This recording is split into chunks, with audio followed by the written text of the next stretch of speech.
Many paths, one goal. True members of the Church. 5049. January 25, 1951.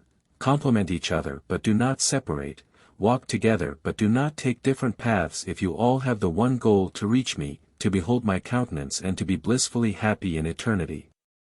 You should know that I assess every single person according to his inner nature and that I do not reject anyone even though he may not turn to me, for he is an erring child which only requires my grace and mercy and not my wrath.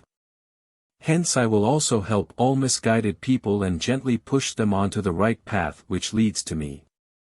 Every person is considered differently, yet this should not lead you to believe that he would therefore be unable to reach the goal. Anyone who merely asks for me will also be pulled up by me.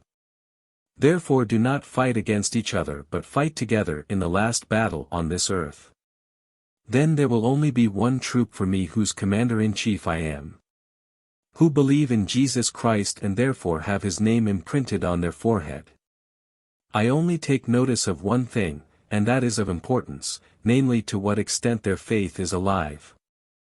The fact that they profess Jesus Christ with their mouth does not yet include them in the group of my own, but the fact that they are true Christians who live a life of following Jesus and have thereby attained a living faith is decisive in order to be included in my small flock whose shepherd I am. And as long as the congregations fight each other they lack this living faith, because then they will also lack the understanding of that which I regard as the church founded by me. True members of this church of mine understand each other even if they belong to different denominations and schools of thought.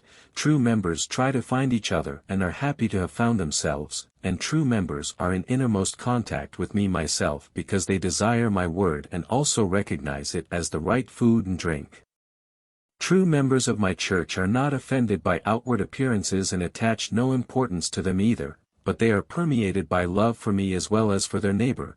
Consequently their spirit is awakened and instructs them correctly, so that they recognize each other and have nothing against each other anymore. Then they will strive to ascend together, and if the way up is difficult one will help the other, for then they will approach an elevated goal.